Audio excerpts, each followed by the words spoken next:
নমস্কাৰ সকলোকে স্বাগতম জনাইছো নিমাত ষ্টাডি পইণ্ট চেনেলটোলৈ আমি আজি এই ভিডিঅ'টোৰ মাধ্যমেৰে বিএ ফাৰ্ষ্ট ছেমিষ্টাৰৰ এছামিছৰ মেজৰ আৰু মাইনৰ বিষয়ৰ ছেকেণ্ড চেপ্টাৰ প্ৰত্ন অসমীয়া আৰু প্ৰাক শংকৰী যুগৰ সাহিত্য পাঠ 1 লোকগীত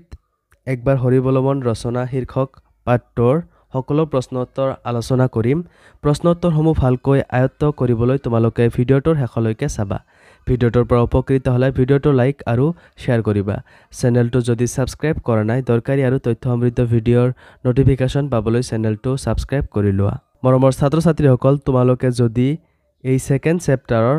সকলোবোৰ পাঠৰ প্ৰশ্নোত্তৰৰ ভিডিঅ'বোৰ চাব বিচৰা তেন্তে এইটো ভিডিঅ'ৰ ডেছক্ৰিপশ্যনত সকলোবোৰ পাঠৰ ভিডিঅ'ৰ লিংক দিয়া আছে তোমালোকে চাই ল'বা সবলা তেন্তে বেছি পলম নকৰি আজিৰ প্ৰশ্নোত্তৰসমূহ আলোচনা কৰোঁ অধিসমূহ প্ৰশ্নোত্তৰ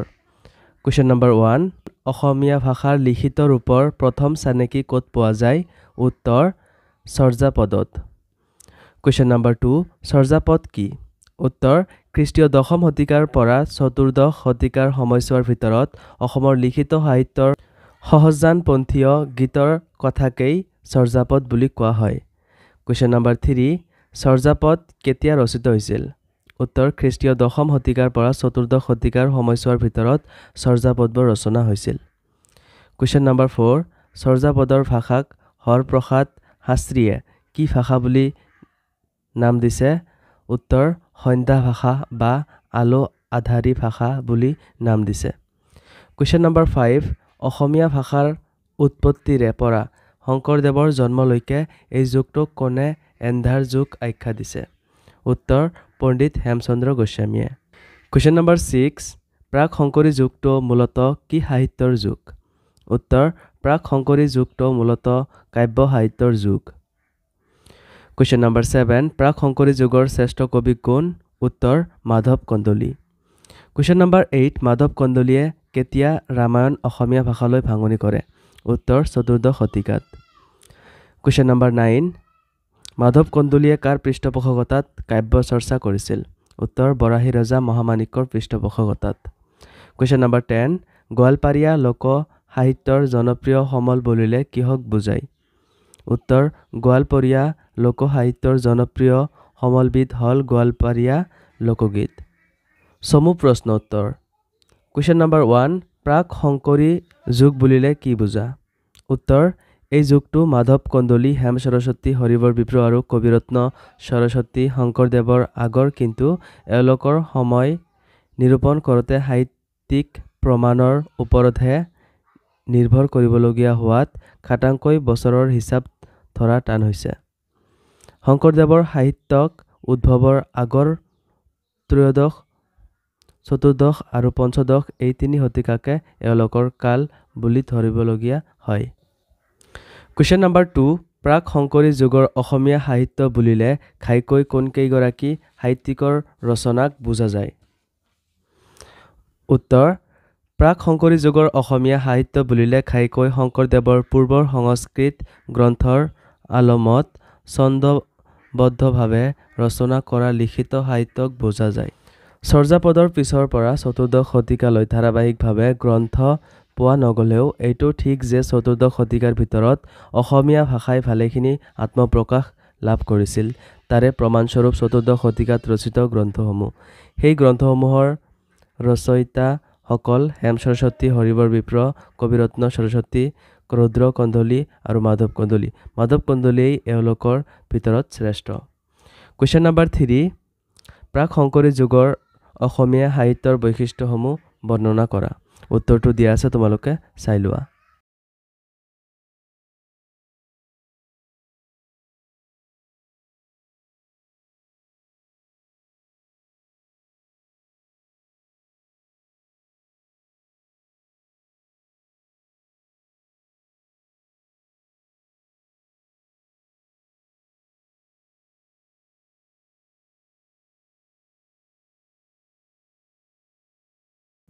Question number 4 লোকসাহিত্য কি অসমীয়া লোকসাহিত্যৰ অন্তৰ্গত লোকগীতৰ বিষয়ে চমুকৈ লিখা উত্তৰটো দিয়া আছে তোমালোকে চাই লোৱা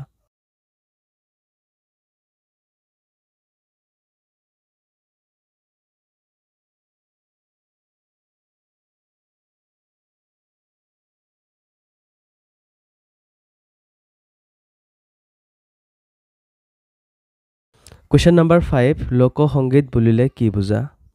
উত্তৰটো তোমালোকে চাই লোৱা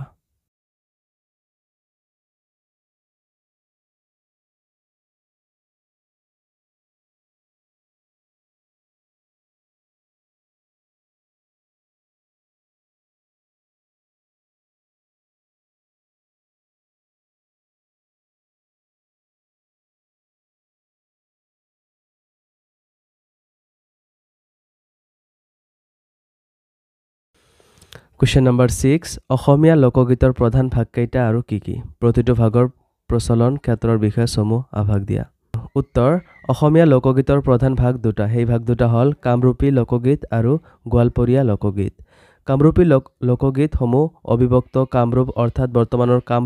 কামৰূপ মহানগৰ নলবাৰী বৰপেটা বাক্সা জিলাৰ উপৰিও দৰং আৰু মৰিগাঁও আদি জিলাৰো কিছু অঞ্চলত প্ৰচলিত হৈ আছে ঠিক তেনেদৰে গোৱালপৰীয়া লোকগীতসমূহ অসমৰ গোৱালপাৰা জিলাৰ লগতে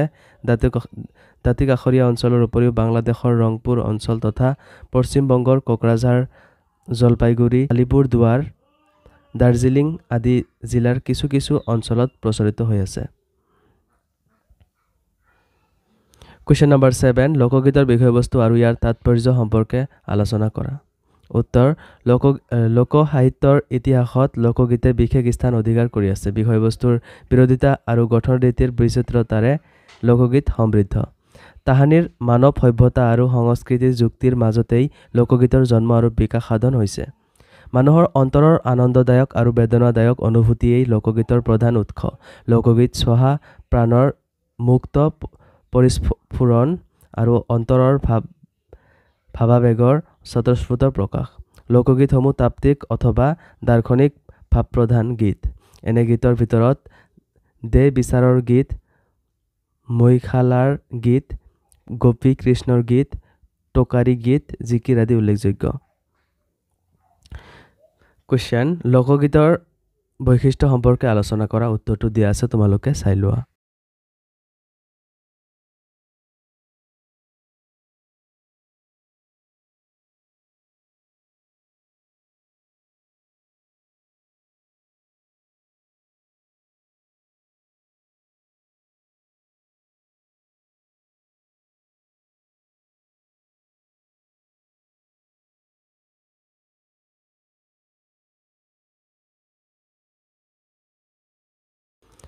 Question number 8 গোৱালপৰীয়া লোকগীতক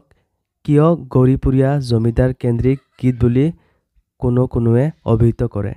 উত্তৰ গোৱালপৰীয়া লোকগীত নামেৰে নামাঙ্কিত হোৱাৰ পূৰ্বে ভাৱাইয়া আৰু ছটকা গীতবোৰ দেশী গান বুলিহে পৰিচিত আছিল ইয়াৰ হাতী মাউত ফান্দিক লৈ ৰচিত গীতবোৰ গৌৰীপুৰীয়া জমিদাৰ কেন্দ্ৰিক গীত বুলি ক'ব পাৰি কাৰণ গৌৰীপুৰীয়া জমিদাৰ পৰিয়ালবৰ্গই আছিল তেতিয়া কলা কৃষ্টিৰ বাহক জমিদাৰ পৰিয়ালত হাতীয়ে প্ৰাধান্য লাভ কৰা হেতু তেতিয়া হাতীক লৈয়ে ৰচিত হৈছিল হস্তিৰ কন্যা বাহুত বন্ধুৰ গীত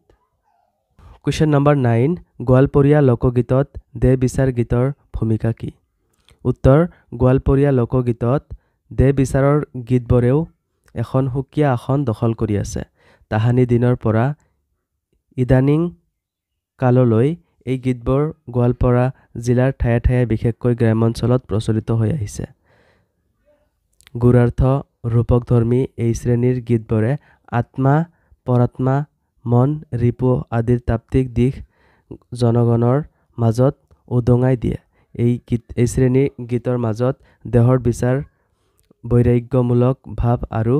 আধ্যাত্মিকতা চিন্তাধাৰা প্ৰকট এইবোৰ প্ৰতীক ধৰ্মীয় Question number 10 গোৱালপৰীয়া লোকগীতৰ ভাষা কি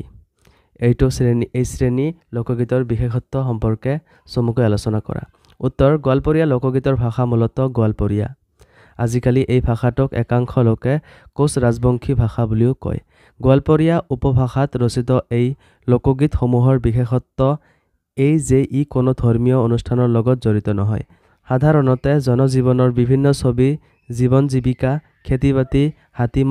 ঈশ্বৰ বন্দনা আদি বিভিন্ন বিষয়বস্তুক লৈ এই গীতসমূহ ৰচিত হৈছে যদিও প্ৰেম হল গোৱালপৰীয়া লোকগীতৰ প্ৰধান উপজীব্য। গোৱালপৰীয়া লোক সমাজৰ সৌন্দৰ্য চেতনা আৰু আনন্দ অভিলাষী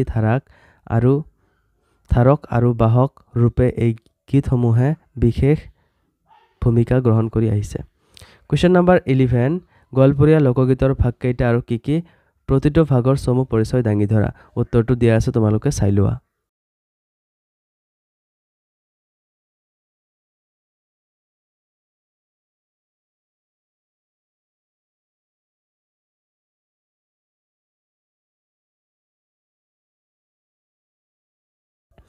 কুৱেশ্যন নম্বৰ 12, গোৱালপৰীয়া লোকগীতৰ পৰিৱেশন আৰু ইয়াৰ লগত ব্যৱহাৰ কৰা বাদ্যযন্ত্ৰৰ সম্পৰ্কে এটি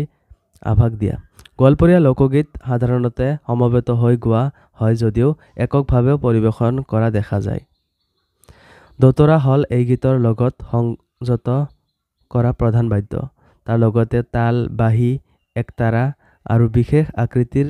নেগেৰাও সংগত কৰা হয়। কুৱেশ্যন নম্বৰ 13, একবাৰ হৰি বল মন ৰচনা শীৰ্ষক লোকগীতটিৰ মূলভাৱ লিখা। উত্তৰটো দিয়া আছে, তোমালোকে চাই লোৱা।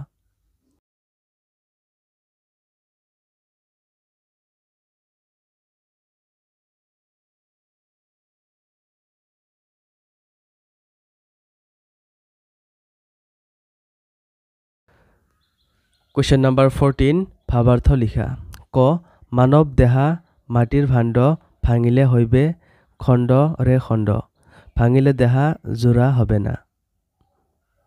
উত্তৰ, মানুহৰ শৰীৰ মাটিৰ পাত্ৰৰ দৰে ঠুনুকা আৰু দুদিনীয়া।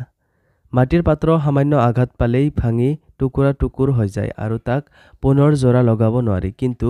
তেনেদৰে মানুহৰ শৰীৰো ৰোগ ব্যাধি আদি নানা অজুহাততে লয় ক্ষয় হয়। জৰা ব্যাধিত ক্ষয়প্ৰাপ্ত মানৱ শৰীৰো পুনৰ পূৰ্বৰ অৱস্থাত ঘূৰাই পোৱা নাযায়। গোৱালপৰীয়া লোকগীতৰ উক্ত পংক্তিটোৰ যোগেদি সংসাৰ নদীত উটি ভাহি ফুৰা মানৱ জীৱনৰ সেই চিৰন্তন সত্যকে প্ৰকাশ কৰা হৈছে। খ, টকা পইচা ভিঠি বাড়ি দেহা গেলে ৰবে সবাই পৰি, সঙ্গেৰ সাথী কেউ তোৰ হবে না।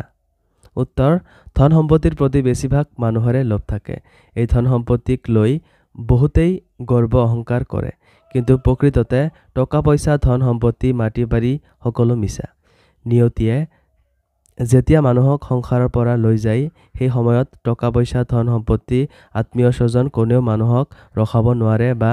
লগতো নাযায়। সংসাৰলৈ অকলে অহাৰ নিচিনাকৈ সংসাৰৰ পৰা বিদায় লোৱাৰ সময়তো মানুহে অকলেই যাবলগীয়া হয়। গ, বেলা ডুবিলে হৈবে ৰাতি, সঙ্গে নাই মোৰ সঙ্গেৰ সাথী, এভৱ নদী কেমনে হৈব পাৰ। উত্তৰ, দিনৰ শেষত সূৰ্য অস্ত গ'লে ৰাতি হয়। ৰাতিৰ এন্ধাৰত মানুহে কাষত কোনোবা থাকিলেও চকুৰে দেখা নাপায়। তেনে পৰিস্থিতিত অকলেই আন্ধাৰত বাট বুলিবলগীয়া হয়। ঠিক সেইদৰে মানুহৰ এই সংসাৰত জীৱনকাল শেষ হ'লে মৃত্যুৰ যোগেদি নেদেখা জগতলৈ গুচি যায়। কিন্তু সেই সময়ত জীৱনকালত চৌপাশে আৱৰি থকা কোনো আত্মীয় তেওঁৰ কাষত নাথাকে। অকলেই সেই অচিন অজানা যাত্ৰা কৰিবলগীয়া হয়। ৰচনাধৰ্মীৰ প্ৰশ্ন উত্তৰ। কুৱেশ্যন নম্বৰ 1, লোকগীত কি? গোৱালপৰীয়া লোকগীত সম্পৰ্কে চমু বিশ্লেষণ কৰা। উত্তৰটো দিয়া আছে, তোমালোকে চাই লোৱা।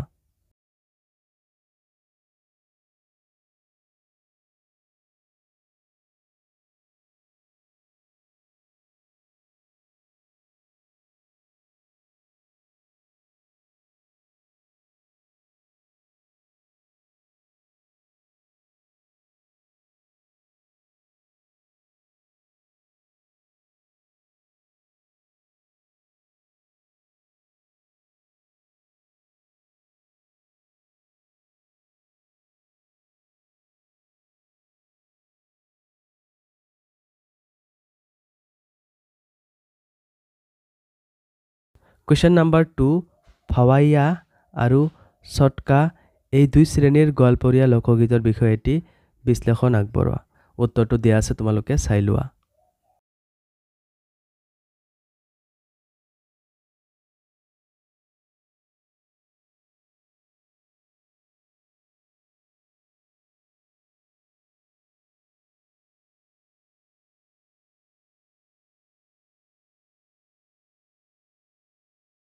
মৰমৰ বন্ধু বান্ধৱীসকল আজিলৈ এইখিনিয়ে আশা কৰোঁ এই ভিডিঅ'টো তোমালোকক সহায় কৰিছে ইয়াৰ পিছৰ পাৰ্টটো তোমালোকে যদি চাব বিচৰা তেন্তে এইটো ভিডিঅ' ডেছক্ৰিপশ্যনত সেইটো ভিডিঅ'ৰ লিংক দিয়া আছে তোমালোকে চাই ল'বা আশা কৰোঁ এই ভিডিঅ'টো তোমালোকক সহায় কৰিছে যদি ভিডিঅ'টো ভাল লাগিছে তেন্তে এই ভিডিঅ'টোত এটা লাইক আৰু যদি পাৰা তেন্তে এই ভিডিঅ'টো তোমাৰ বন্ধুবৰ্গৰ সৈতে শ্বেয়াৰ কৰি দিবা চেনেলটো যদি ছাবস্ক্ৰাইব কৰা নাই তেন্তে প্লিজ চেনেলটো ছাবস্ক্ৰাইব কৰি দিবা ধন্যবাদ